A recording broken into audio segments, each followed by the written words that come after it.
Deputy Speaker Anita Among yesterday revealed President Museveni's decision to reject the Sexual Offences Bill as tabled in the 10th Parliament by the former Komi District Woman MP Monica Among. Among the provisions of the bill is Clause 36, which allows any person to withdraw their consent to a sexual act at any time, before or during its performance.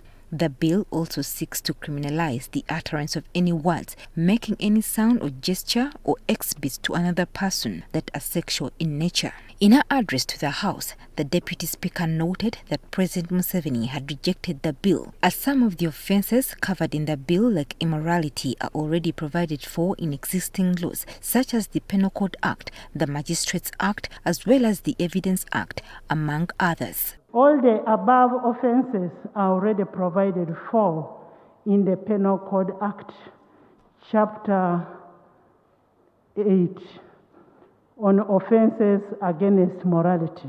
President Museveni further noted that the Law Reform Commission had continuously attempted to amend various sexual offences provisions, but these were blocked by Parliament itself. Instead of carrying out a piecemeal amendments, the Commission should be given an opportunity to review all the criminal laws and propose a comprehensive amendment of the relevant laws for Parliament's consideration. Today, some of the human rights activists who were instrumental in the formulation of this bill have given their thoughts on the President's decision to reject the bill in its entirety. This has been received as good news on one hand and bad news on the other hand. Good news because the final version of the bill that had been passed fell short of international standards for protection of human rights, and especially the rights of women that usually suffer these sexual offences. On the other hand, it has been received as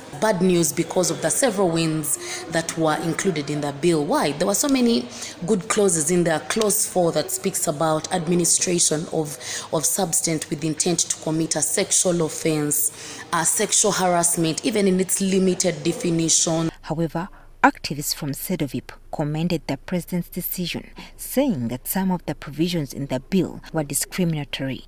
And if any law is being reformed, we need to be mindful of how protective is this law and how is it aligned to the provisions within the Constitution.